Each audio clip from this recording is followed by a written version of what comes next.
Welcome back. We're continuing our conversation with Dr. Sid Govindan and John Young from EviCore. So Sid, I think, one thing when you start talking about all of this high tech and digitization and such, you can't have one of these conversations without talking about security, right? And all the hacking that you see these days and all the reports. So what are we doing about that, and how do we look at that?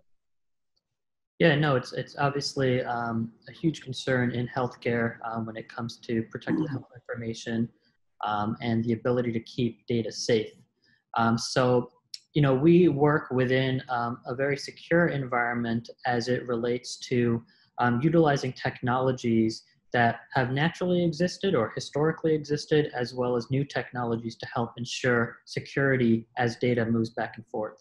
So as I mentioned, the messages that we receive from EHRs come to us in a secure way. And this 278 kind of standard has been around for a while. And the way that data gets sent is through an encrypted way in which that data gets sent to us, such that we maintain security.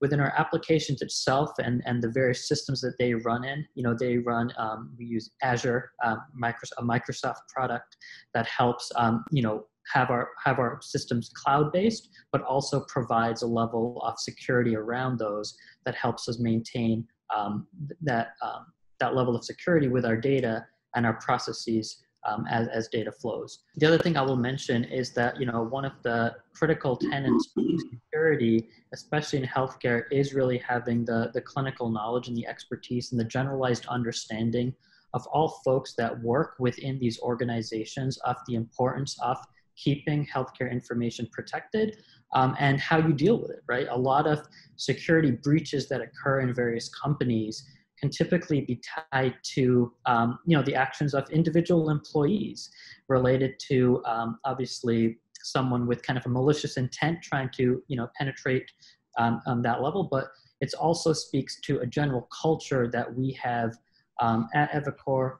I will say, in my experience with the Boston office and the folks that work there, of coming a lot from healthcare backgrounds, and just that general understanding of the importance that goes from the senior most people to the clinicians to the engineers, that there's this importance to keeping all this information safe. Ultimately, there's a patient at the end of it that could be affected if anything occurs bad in terms of a security breach, as well as even our technology not working as it should. And so I think it's also that general culture that allows us to approach the data in the appropriate way, in addition to obviously the standards, the technology, the third-party systems that exist to help us keep that data safe. Excellent. Yeah, Julius, I think it's safe to say we as an organization have been dealing with data security and standards for a long time. I mean, that is the core of our business, and the promise of our business is to keep the safety and security of that data at all times. So we're constantly doing checks, security checks, anything, testing, whatever, to ensure that our pipes and interactions with providers and that clinical data is safe and secure.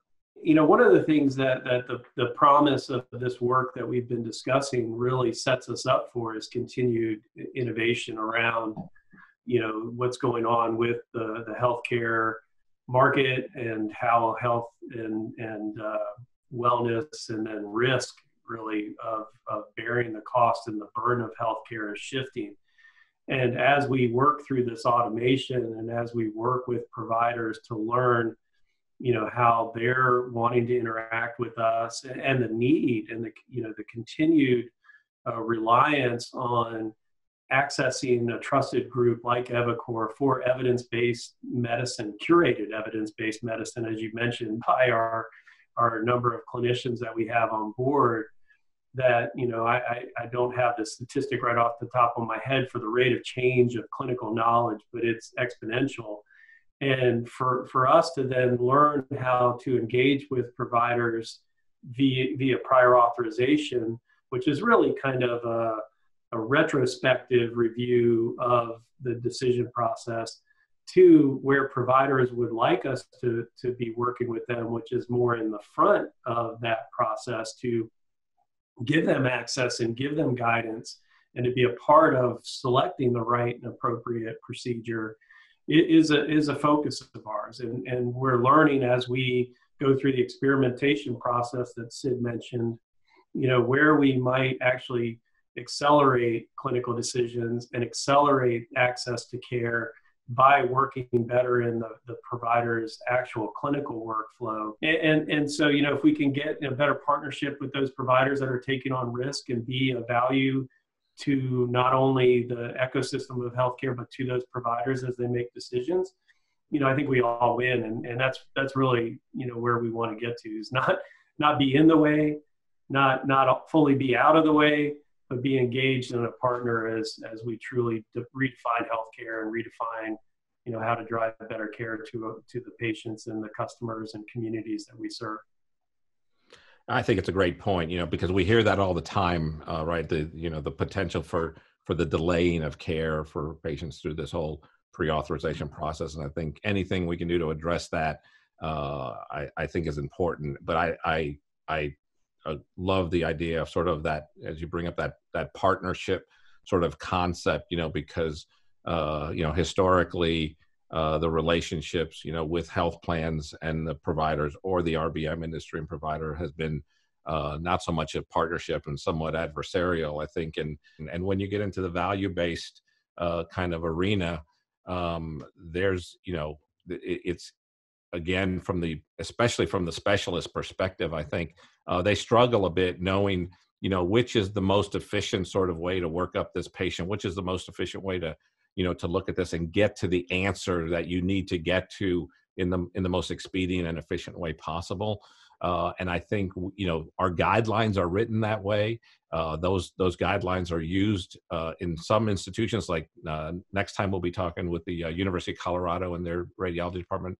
And that's one of the things that they do, is they use our guidelines in a very sort of interesting and novel sort of way. But again, I think they think of us much more as a partner than an adversary. And they know that we're not there to sort of deny care.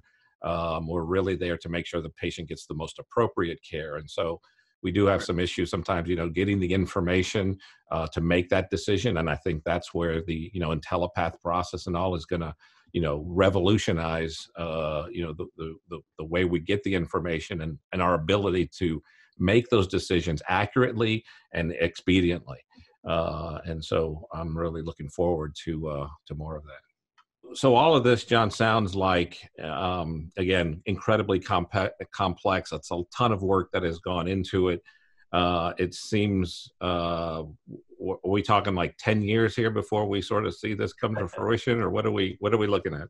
No, so that's a great point. I mean, the crystal ball as to how healthcare is going to continue to change and evolve, specifically due to the environment we're in today, is definitely going to have an influence on how long it takes to scale technologies within providers to make the connections on a broad basis with the EMRs that matter, and to continue to add new features and functions that make the product and make the workflow really efficient and effective for all. Will take a while, but I think the good news is that the efforts that Sid described in regards to using artificial intelligence, using NLP and machine learning, are already in production in our systems, and they are assisting our providers in eliminating some of the burden on their process. In addition to that, we are in the process of moving that connectivity that Sid talked about, the 278 standard, into production, to where we are now getting prior authorization straight out of the EMR into EviCore, and having really strong success with, very, I won't say instantaneous turnaround of approvals, but really very near real-time turnaround of those cases that can be approved.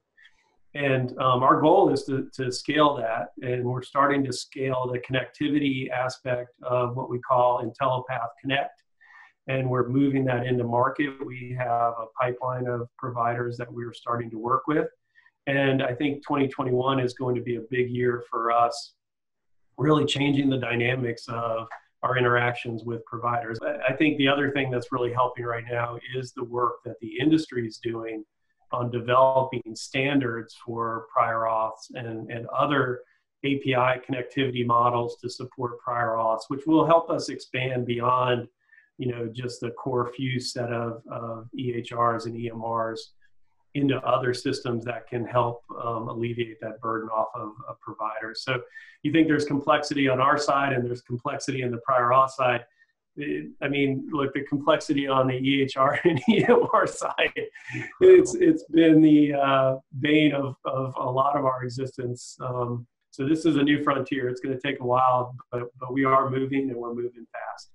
Next time on Off the Cuff, we're going to be coming to you from the University of Colorado Department of Radiology, where we'll be talking about their team and how they do pre-authorization and how they use the EviCore guideline.